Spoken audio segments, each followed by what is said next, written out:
I'm Kevin Mims with the Invading Sea, a Florida-wide media collaborative that reports on climate change in the state. As part of that effort, we started The Business of Climate Change, a weekly interview with businessmen and women whose companies are either affected by the warming climate or address climate challenges. Today's conversation is with Oscar Rodriguez, Executive Chairman and CEO at NovaCHARGE. Oscar, thanks for talking with us today. Well, thank you very much, Kevin. Thank you for having me. Oscar, first, can you tell us a little bit about NovaCHARGE and what it does? Sure. So NovaCHARGE is a manufacturer of hardware for electric vehicle charging and also software, where we make a cloud system that allows for administration and driver support for EV charging. So, like a lot of different types of systems that are out there, if you're a driver, you can download one of our apps and charge your car and hopefully save a lot of money in the process. Got it. So NovaCHARGE is headquartered in Orlando. What climate-related changes have you witnessed working in this area of Florida? Well, it's a great question. Thank you for that.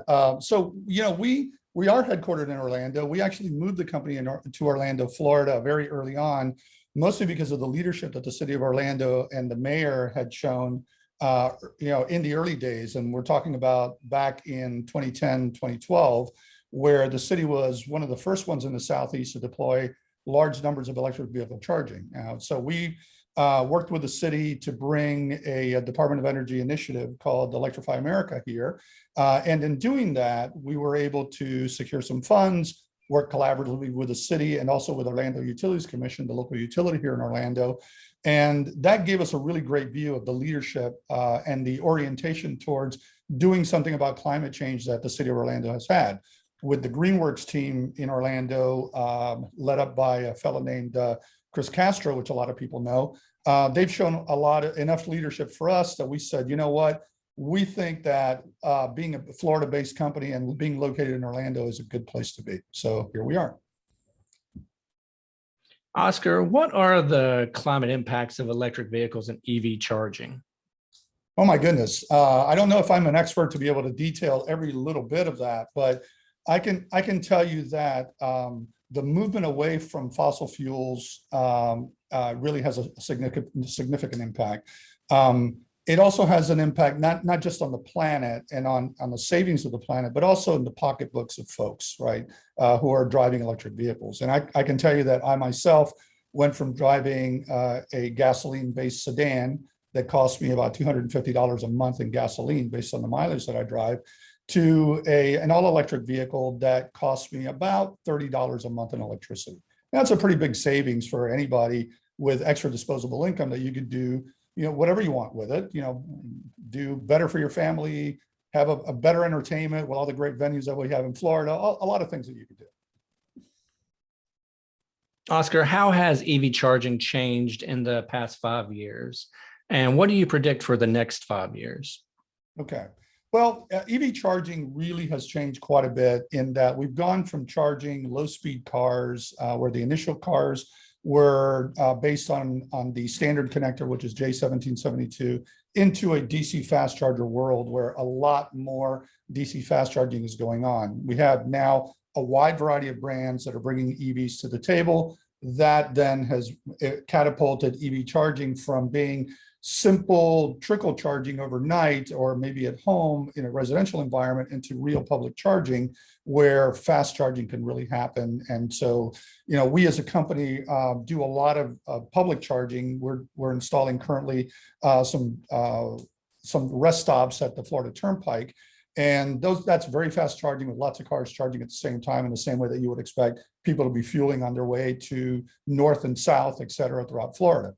Over the course of the next 5 years, one of the things I do expect is that increasingly there's going to be vehicle to grid movements of electricity, not just from the grid to the vehicle, but meaning that the car would be able to be used as a mass storage device of energy. And you might be able to actually sell energy back into the grid, very similar to having a power wall or one of these interesting items right in your home. The same thing for businesses. Businesses would be able to then sell electricity back, buy it at a cheaper rate and be able to sell it back. And all of the cars in their parking lot could participate as well. So EV charging will become bi-directional over the next 5 years. Oscar, are there any common misconceptions with regard to electric vehicles and EV charging?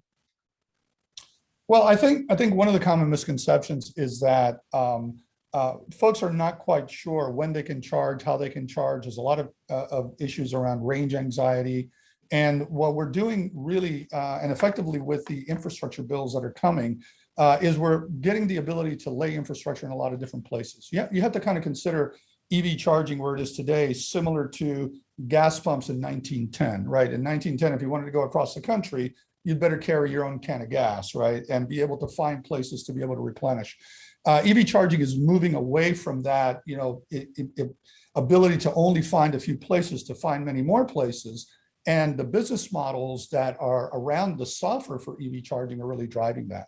So today you can have an EV charger as a vending machine. And so as this becomes a business model that's viable for the vending machine operators, for anyone wanting to resell energy along the way, in the same way that you resell gasoline, that will then promote the many locations that are going to be necessary in order to first cover the main roads and then cover the secondary roads and then eventually permeate it over the next 20 years to the same level of extent that you have, fueling today.